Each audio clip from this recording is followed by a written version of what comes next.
अगर आप या आपके घर में किसी को भी हाई ब्लड प्रेशर है और वो टेल्मा 20, टेल्मा 40 या टेल्मा 80 ले रहे हैं, तो आज का ये वीडियो उनके लिए बहुत इंपॉर्टेंट है। क्योंकि आज हम जानेंगे क्या बीपी की जो दवाई होती है वो जिंदगी भर लेनी पड़ती है, टेल्मा कैसे काम करती है, टेल्मा यानी टेल्मिसार्टन, टेल्मिसार्टन के साइड इफेक्ट्स क्या हैं, क्या टेल्मिसार्टन से किडनी खराब होती है या किडनी बचती है, और सबसे इम्पोर्टेंट बात, बीपी नॉर्मल आने के बाद मेडिसिन बंद कर सकते हैं या नहीं। इसलिए सभी से रिक्वेस्ट है, वीडियो के एंड तक जरूर बने रहिए। आज हम बहुत इंपॉर्टेंट टॉपिक के बारे में बात कर रहे हैं।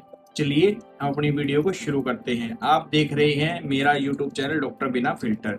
चलिए अपनी वीडियो को शुरू करते हैं। सबसे पहली बात, हाई ब्लड प्रेशर क्या होता है।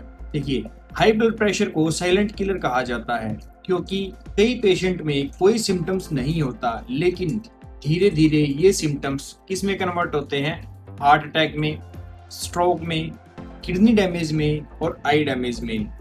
इनका रिस्क धीरे धीरे हाई बीपी की वजह से बढ़ना स्टार्ट हो जाता है, जिसकी वजह से आपको दिक्कतें महसूस होती हैं और ये दिक्कतें आगे चल के फेटल सीरियस आपको जो इफेक्ट देते हैं वो देते हैं आपकी हेल्थ से रिलेटेड। इसके अलावा टेल्मिसार्टन क्या है। टेल्मिसार्टन एक ARB ग्रुप की मेडिसिन होती है। ARB का मतलब होता है एंजियोटेंसिन रिसेप्टर ब्लॉकर। ये कैसे काम करती हैं, ब्लड वेसल्स को रिलैक्स करने में मदद करती हैं, जिससे आपका ब्लड प्रेशर कम हो जाता है। तो यहाँ पे हमने समझा टेल्मिसार्टन की क्लास के बारे में, जो कि ARB क्लास ड्रग है।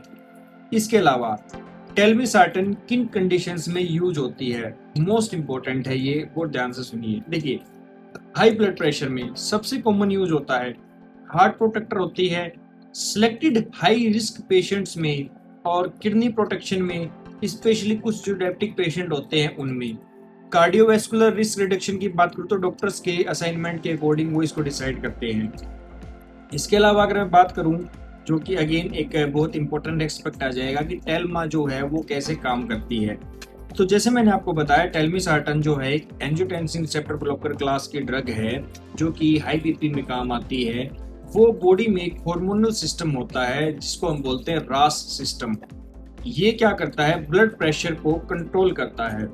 टेल्मिसार्टन इस सिस्टम का एक रिसेप्टर ब्लॉक करती है, जिसको हम किसके नाम से जानते हैं, एंजियोटेंसिन।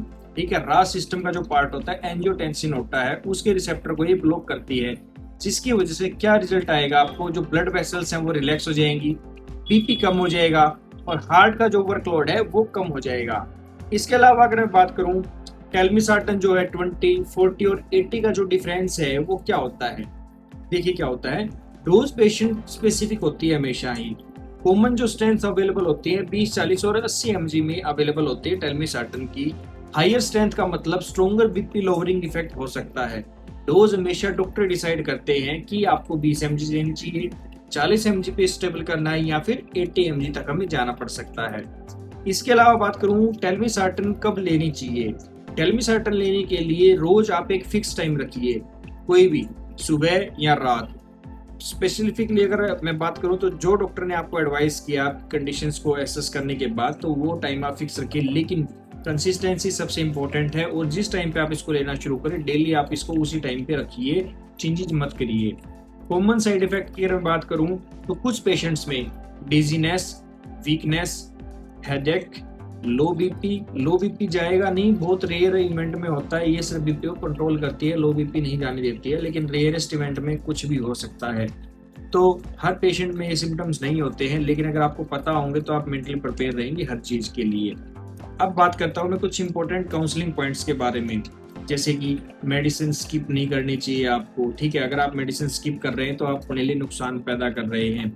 बीपी नॉर्मल आए तो भी कंटिन्यू करनी चाहिए आपको मेडिसिन, अपने आप से डॉक्टर मत भी नहीं है। रेगुलर बीपी मॉनिटरिंग करवानी चाहिए।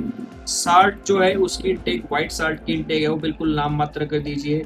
एक्सरसाइज जरूर कीजिए, सबसे मस्ट है। देखिए, किसी भी तरीके की फिजिकल वर्क है ना, आपकी हर बीमारी में आपको मदद करता है।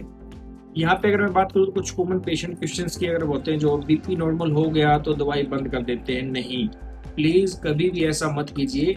डॉक्टर बहुत सोच समझ के आपकी मेडिसिन स्टार्ट करता है, और आप कभी भी इन मामलों में डॉक्टर्स मत बनिए। जब तक डॉक्टर की सलाह ना हो तो डोज को ना टाइट्रेट कीजिए, टाइट्रेट मतलब अपने आप से mg घटा दें, और ना उसको बंद कीजिए। टेलमिसर्टन एडिशनल जो करती है, एडिक्शन करती है या आदत बनाती है, नहीं ऐसा नहीं है। टेलमिसर्टन से कोई आदत नहीं बनती है आपको। टेलमिसर्टन किडनी खराब करती है, नहीं। हर पेशेंट में नहीं, कई पेशेंट में किडनी प्रोटेक्शन के लिए भी यूज होती है टेलमिसर्टन। बहुत सेफ मेडिसिन होती है ऐसे पेशेंट्स के लिए, स्पेशली डायबिटिक पेशेंट्स के लिए। अगर एक डोज मिस हो जाए तो डॉक्टर की इंस्ट्रक्शन ही फॉलो करें। यहाँ पे अगर आपकी एक डोज मिस हो गई है तो यहाँ तो आप अगले आधे पौने घंटे के अंदर ले लीजिए, नहीं तो आप नेक्स्ट डोज ही अपनी लीजिए। डबल डोज मत कीजिए, डबल डोज जनरली अवॉइड की जाती है और अपने आप से तो आप बिल्कुल भी नहीं लें इस चीज को। अगर आपके डॉक्टर से बात ना हो तो उसको अवॉइड ही करें। कुछ मिथ्स वर्सेस फैक्ट की अगर मैं बात करूंगा तो सबसे बड़ा जो मिथ है, बीपी की दवाई आदत बना देती है। नहीं, ऐसा कुछ नहीं है। बीपी डिजीज जो है वो क्रोनिक हो सकती है और मेडिसिन जो है वो आदत नहीं बनती है। आपको लॉन्ग टर्म लेनी जरूर पड़ती है, आपके सिस्टम को एक हैबिचुअल नहीं बनाती है वो चीज, लेकिन आपके सिस्टम के लिए जरूरी भी होती है। दूसरी मिथ्स की अगर बात करूंगा तो बीपी नॉर्मल मतलब डिजीज खत्म, नहीं।